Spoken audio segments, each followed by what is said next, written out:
Surat airport પર 6 કરોડના diamond સાથે 2 આરોપી ઝડપાયા। મોટા વરાછા કામરેજના 2 યુવકની ડીઆરઆઈએ ધરપકડ કરી। આરોપીઓ પાસે મળ્યા $30,000 ડાયમંડ અને ડોલર કોણે આપ્યા તેને લઈને તપાસ। સુરતથી બેંકોક જતી ફ્લાઇટની આ ઘટના છે। તો સુરત એરપોર્ટ પર 6 કરોડના ડાયમંડ સાથે 2 આરોપી ઝડપાયા છે।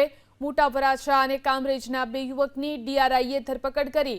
આરોપીઓ પાસેથી $30,000 ના ડાયમંડ અને ડોલર મળ્યા છે। તેમને કોણે આપ્યા તેને લઈને તપાસ ચાલી રહી છે। આરોપીઓ પાસે મળ્યા $30,000 ડાયમંડ અને ડોલર કોણે આપ્યા તેને લઈને તપાસ। સુરતથી બેંકોક જતી ફ્લાઇટની આ ઘટના છે। તો સુરત એરપોર્ટ પર 6 કરોડના ડાયમંડ સાથે 2 આરોપી ઝડપાયા છે। મોટા વરાછા અને કામરેજના 2 યુવકની ડીઆરઆઈએ ધરપકડ કરી। આરોપીઓ પાસેથી $30,000 ના ડાયમંડ અને ડોલર મળ્યા છે। તેમને કોણે આપ્યા તેને લઈને તપાસ ચાલી રહી છે।